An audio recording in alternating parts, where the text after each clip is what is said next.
بسم اللہ الرحمن الرحیم۔ السلام علیکم ورحمۃ اللہ وبرکاتہ۔ الحمدللہ والصلاة والسلام علی رسول اللہ وعلی آلہ وصحبہ اجمعین، اما بعد۔ آپ دیکھ رہے ہیں یوٹیوب چینل اور میرا نام ہے علی ظفر راقی۔ امید کرتا ہوں کہ آپ جہاں بھی ہوں گے خیریت سے ہوں گے انشاءاللہ۔ اپنا اور اپنے بچوں کا اس سردی میں بہت زیادہ خیال کریں۔ اور آج کا جو ہمارا موضوع ہے وہ ہے کہ جادو کے علاج کے لیے 4 جو چیزیں ہیں جن کے ذریعے سے آپ بہت جلدی بڑی تیزی کے ساتھ جو ہے وہ علاج اپنا مکمل کر سکتے ہیں اللہ کی توفیق سے۔ اور تھوڑی سی تفصیلی ویڈیو ہے تاکہ آپ کو صحیح معنوں میں آپ کو سمجھ آ جائے، اور ہم انشاءاللہ باذن اللہ میں امید کرتا ہوں کہ آپ کو یہ تمام جو میرے 4 نقاط ہیں وہ انشاءاللہ آپ کو سمجھ جلدی آ جائیں گے انشاءاللہ۔ تو سب سے پہلے چیز یہ ہے کہ اللہ تعالیٰ کی حمد اور اللہ تعالیٰ کی ثنا جو ہے نا وہ ہمیشہ بیان کرتے رہیں، اور اس کے بعد جب آپ علاج کی طرف جائیں تو سب سے پہلا جو عمل ہے وہ ہے کہ جادو کی جگہ کا پتہ لگوانا، کہ جادو کہاں پہ ہے، کس حالت میں ہے، اور اس کو نکال کے اس کو کیسے ضائع کیا جائے۔ جیسا کہ نبی صلی اللہ علیہ وسلم پر جب جادو ہوا تو اللہ کے نبی علیہ الصلاۃ نے حضرت علی رضی اللہ تعالیٰ عنہ کو بھیجا، اللہ تعالیٰ نے وحی نازل کی، حضرت علی نے جا کے وہ ان تمام چیزوں کو نکال کے، یعنی وہ اس میں کنگھی تھی، کنگھی میں کچھ بال تھے، تو وہ لا کے ان کو ضائع کیا۔ اور اس کے بعد نبی صلی اللہ علیہ وسلم کے اوپر جو کیا گیا عمل جو جادو تھا، لبید ابن اعصم یہودی نے، تو اس جادو کو پھر جو ہے وہ اس طرح سے زائل کیا گیا تھا، نکال کے زائل کرنا، یہ نبی صلی اللہ علیہ وسلم کا طریقہ کار ہے۔ اور اکثر لوگ یہ سوال کرتے ہیں کہ نبی پر جادو نہیں ہو سکتا۔ نبی صلی اللہ علیہ وسلم کے اوپر جادو اگر نہیں ہو سکتا تھا تو اس امت کے لیے پھر علاج کا جو بھی طریقہ کار جو قرآن و سنت کے مطابق موجود ہونا تھا، وہ اس کا پھر ہمیں کوئی طریقہ مل نہیں سکتا تھا۔ تو پھر دوسرے طریقے تو سارے موجود ہیں، لیکن اس کے مقابلے میں حق اور باطل کا جو فرق ہے وہ کرنا مشکل ہو جانا تھا۔ تو اس کی پہلی شکل یہ ہے کہ جادو والی جگہ کا پتہ لگایا جائے، اور اس کے لیے نبی صلی اللہ علیہ وسلم کی جو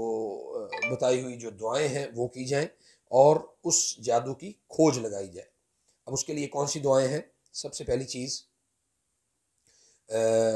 ایک دعا ہے، اللہم ارنا مکان السحر، یا اللہ ہمیں جادو کی جگہ دکھا دے۔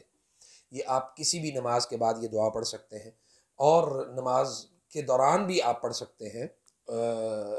یعنی سلام پھیرنے سے پہلے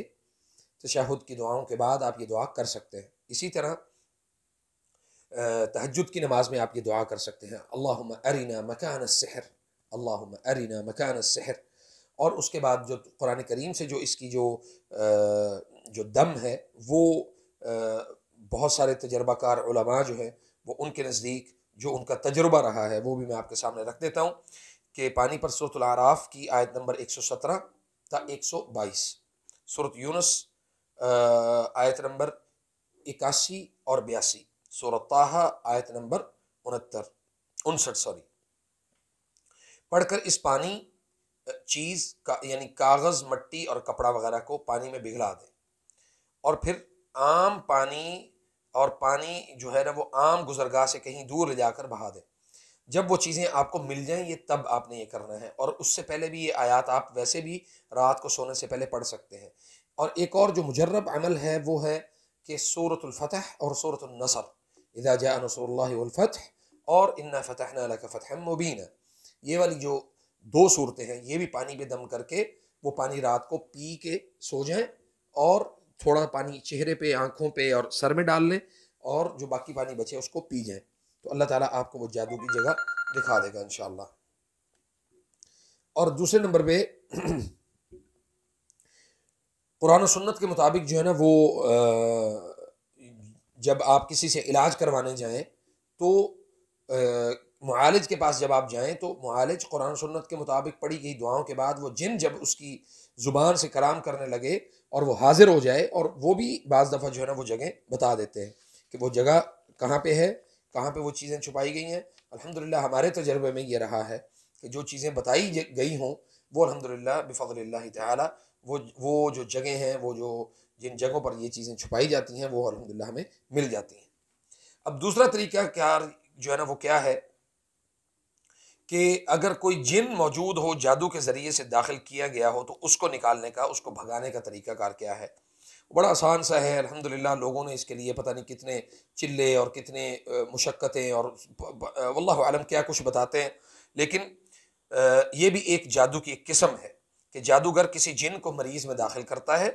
جو اسے اذیت پہنچاتا رہتا ہے، اور اگر دعاؤں اور دم کے ذریعے سے ہم نے اسے بھگا لیا تو سمجھ لیں کہ جادو کا جو اثر ہے وہ زائل ہو گیا، وہ جادو کا اثر ختم ہو جائے گا انشاءاللہ۔ اور اس کے لیے سب سے بہترین جو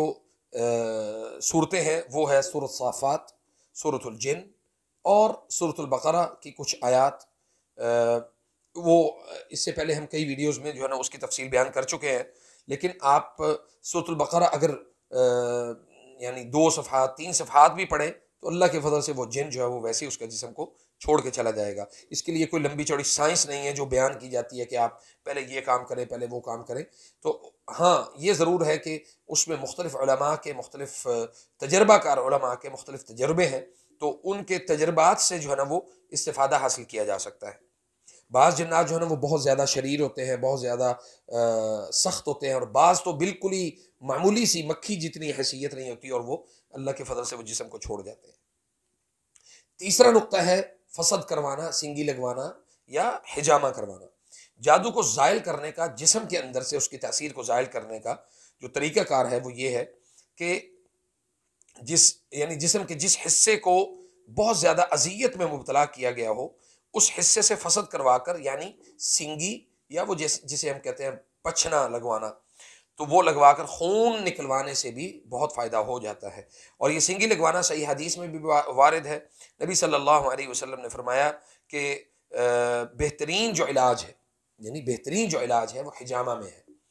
اور جس نے چاند کی 17، 19 اور 21 کو تاریخ کو سنگی لگوائی، وہ اس کے لیے ہر بیماری کے لیے شفا بن جائے گی، ہر بیماری سے شفا بن جائے گی۔ اور نبی صلی اللہ علیہ وسلم خود بھی جو ہے نا وہ سنگی لگوایا کرتے تھے۔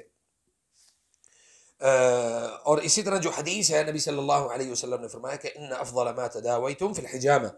میں تمہیں بہترین جو دوائی جو سجیسٹ کرتا ہوں، جو تمہیں مشورہ دیتا ہوں، وہ حجامے کے اندر ہے۔ چوتھا جو نقطہ ہے جادو ختم کرنے کے لیے، یعنی جو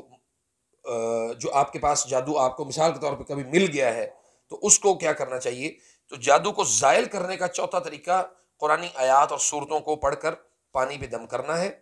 اور جادو کو نکالنے کے ماہر اور معروف علماء کا انتخاب آپ کا سب سے پہلی پرائورٹی ہونا چاہیے، جنہوں نے بعض قرآن کریم کی صورتوں، آیات اور دعاؤں پر مشتمل جو علاجات جو ذکر کیے ہیں، اس حوالے سے میں آپ کے سامنے یہ جو ہے نا وہ رکھ دیتا ہوں تاکہ آپ کو اس چیز کا اندازہ ہو جائے۔ سب سے پہلے ہے کہ اعوذ باللہ پڑھ کر آیت الکرسی یعنی سورۃ البقرہ آیت نمبر 255 پڑھیں۔ پھر اس کے بعد آپ نے کیا کرنا ہے؟ پھر اعوذ باللہ اور بسم اللہ پڑھ کر سورۃ الکافرون مکمل 3 مرتبہ پڑھیں۔ پھر اعوذ باللہ اور بسم اللہ پڑھ کر مکمل سورۃ الاخلاص 3 مرتبہ پڑھیں۔ پھر اعوذ باللہ اور بسم اللہ پڑھ کر سورۃ الفلق اور سورۃ الناس، اسی طرح یہ چاروں قل جو ہے نا وہ 3 مرتبہ جو ہے نا وہ آپ نے ان کو پڑھنا ہے۔ پھر اس کے بعد آپ نے سورۃ الاعراف کی آیت نمبر 17 سے لے کر 119 تک، پھر اعوذ باللہ پڑھ کر وَأَوْحَيْنَا سے لے کے الصاغرین تک، وَأَوْحَيْنَا إِلَىٰ مُوسَىٰ أَنْ أَلْقِ عَصَاكَ فَإِذَا هِيَ تَلْقَفُ مَا يَأْفِكُونَ۔ یہ ممکن ہے کہ آپ کو یہ سمجھ نہ آئے، لیکن میں انشاءاللہ کوشش کروں گا کہ آپ کو اس کے حوالے سے جو ہے نا وہ مزید آپ کو سمجھا دیا جائے انشاءاللہ۔ اب اگلا جو ہمارا، یہ تو 4 چیزیں ہیں جن چیزوں سے آپ نے مطلب اپنے آپ کو اللہ کے فضل و کرم سے انشاءاللہ اس میں علاج میں اس کے جو علاج کی جو کیفیت ہے، جو علاج کے معاملات ہیں، آپ کو صحیح معنوں میں اس کے سمجھ آ جائے۔ اب اگلا ہے تولہ، یعنی ایسا جادو جو محبت کا، السحر المحبہ بھی اسے کہتے ہیں۔ محبت کا جادو جو ہے وہ زندگی میں بہت سارے لوگ جو ہے نا وہ اس چیز کے اوپر موجود ہیں کہ محبت کا جادو کروایا جائے، کسی لڑکی سے شادی کرنی ہے تو شادی کروا لی جائے، میاں بیوی کے درمیان محبت کو پیدا کرنا ہے تو محبت کا جادو کروا دیا جائے، ماں باپ کے درمیان کوئی تفریق کا عمل ہوا ہے تو اس کو محبت میں تبدیل کر دیا جائے، تو اس کے لیے بھی عاملوں کا سہارا لیا جاتا ہے۔ تو اس کے لیے یہ ذہن میں رکھیں کہ ایسا عمل جو قرآن و سنت کے منافی ہو وہ بالکل بھی جائز نہیں ہے۔ تو زندگی خوشی اور غمی سے تعبیر کرتی ہے، عبارت ہے اس کی، اس میں خوشیاں بھی ہیں، ناراضگی بھی آ جاتی ہے، کسی سے ناراضگی یا شوہر سے کوئی ناچاکی پر جو ہے نا وہ فوراً خواتین جو ہے نا وہ بھاگ جاتی ہیں جادو ٹونے والوں کے پاس اور تعویذ گنڈے والوں کے پاس، اور اسے اپنی محبت میں واپس قائل کرنے کے لیے، میں مطلب میاں بیوی کی محبت کی بات کر رہا ہوں۔ اور دوسری جو محبت ہے وہ بعض لوگ جو ہے نا وہ یہ کرتے ہیں کہ وہ دے دیا ان کو تعویذ، بابا جی سے جا کے تعویذ لے لیا، بابا جی نے کہا اس کو فلاں جگہ پہ دفن کر دو، فلاں جگہ پہ کھلا دو پلا دو، اور اس کو فلاں جگہ پہ کیل کی صورت میں ٹھونک دو، اور کسی کو صحرا میں پھنکوا دیا، کسی کو کچھ کسی کو کچھ۔ تو اس طرح کے اعمال کروا کے بجائے اس کے کہ وہ تاثیر اس شخص کے اوپر ہو، اکثر جو ہے وہ الٹی پڑ جاتی ہے، اور اتنا مہنگا وہ پڑ جاتا ہے کہ ان تعویذوں کے الٹے اثرات شوہر یا محبوب کو مستقل بیمار رکھنے لگتے ہیں، اور وہی محبت کا جادو جو ہے وہ نفرت میں تبدیل ہو جاتا ہے۔ لہٰذا ایسے جادو ٹونے اور تعویذ گنڈے کرنے والوں کے پاس جانے سے اللہ کا خوف کرنا چاہیے۔ ہاں، اگر کبھی کوئی کسی پر ایسا جادو کروا ہی دے تو اس مریض کو بھی وہ دم کرے جو سحر و تفریق کے لیے کیا جاتا ہے، اور پھر اس کے بعد جو ہے نا وہ جادو اللہ کے فضل سے آپ کو دور دور تک اس کا نام و نشان آپ کے زندگی میں باقی نہیں رہے گا، تفریق کا جادو جو ہے نا وہ ختم ہو جائے گا، وہ محبت میں ہی تبدیل ہوگا۔ اس کے لیے جو ہے نا سب سے جو زیادہ ضروری ہے وہ یہ ہے، سورۃ البقرہ کی آیت نمبر 102،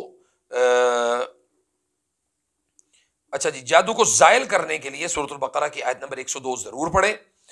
اور اس کے ساتھ ساتھ سورۃ تغابن کی آیت نمبر 14، 15 اور 16 ضرور پڑھیں، اور مریض کو دم کریں اور دم کیا ہوا پانی مریض کو پلائیں، اور جادو کا اثر ختم ہونے تک اسے یہ سورۃ تغابن کی آیت نمبر 14، 15 اور 16 یہ جو ہے نا مسلسل اس کو پانی پہ دم کر کے وہ پلاتے رہیں۔ اس میں کسی بھی قسم کا کوئی تعویذ، کوئی گنڈا، کوئی چھلا، کوئی کڑا، کوئی انگوٹھی، کوئی دھاگا، اس طرح کے کسی بھی عمل سے اس شخص کا علاج جو ہے نا وہ ممکن نہیں ہے۔ ہاں ممکن اگر ہے تو وہ قرآن و سنت کے مطابق جو علاج ہے وہ اسی سے ممکن ہے، اور اسی پانی سے سورۃ تغابن کی آیت نمبر 14، 15 اور 16 سے پانی جو دم کیا ہوا ہے اس میں سے کچھ پانی جمع کر کے رکھ لیا جائے، اور تیسرے دن، 5ویں دن اور 7ویں دن اس پانی سے اپنے اس مریض کو غسل بھی کروایا جا سکتا ہے ان آیات والے پانی سے۔ اب یہاں پہ ایک سوال یہ پیدا ہوتا ہے کہ اکثر لوگ یہ کہتے ہیں کہ دم کیے ہوئے پانی سے نہا سکتے ہیں؟ تو جی بالکل نہا سکتے ہیں، کیونکہ زمزم کے پانی سے جو ہے نا وہ نہا سکتے ہیں۔ تو بعض علماء نے، بعض نہیں بہت سارے علماء نے یہ کہا ہے کہ ماء المرقی کمثل ماء الزمزم، جو دم کیا ہوا جو پانی ہے وہ ایسے ہی ہے جیسے وہ زمزم کا پانی ہے۔ اس کے بعد جب آپ کو اس چیز کا اندازہ ہو جائے، اس چیز کا آپ کو یقین ہو جائے کہ اللہ کے فضل سے ہمارا جو مریض ہے وہ بہتری کی طرف جا رہا ہے، تو اس مریض کے ہاتھ سے صدقہ جو ہے نا وہ ضرور دلوانا شروع کیا جائے۔ اور اس کے ساتھ ساتھ آپ کو ایک بڑا نقطے کی بات بتا دوں کہ جب بھی آپ کے پاس یا کسی بھی ایسے شخص کے پاس کوئی مریض ایسا آپ دیکھیں کہ اس شخص کے ساتھ جادو، حسد اور نظر کے مسائل ہیں، تو سب سے پہلے اس سے سوال کیا جائے کہ آیا اس کا عقیقہ ہوا یا نہیں ہوا۔ اگر عقیقہ ہوا ہے تو عقیقہ ہونا یہ بہت بڑی نعمت اور برکت کی بات ہے، نہ ہوا ہونا یہ جو ہے نا یہ مسائل کا پیش خیم ہے۔